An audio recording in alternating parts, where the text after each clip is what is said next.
হিন্দু শুনে মসজিদ ভাঙে, মন্দির ভাঙে মুসলমান। হিন্দু শুনে মসজিদ ভাঙে, মন্দির ভাঙে মুসলমান।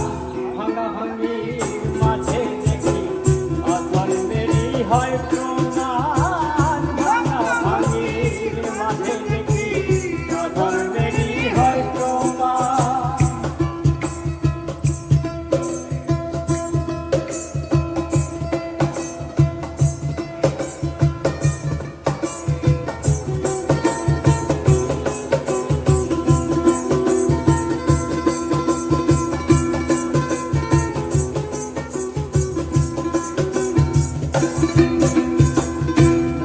মন্দির ভাঙছে যারা, কেমন ধর্মের ধার্মিক তারা।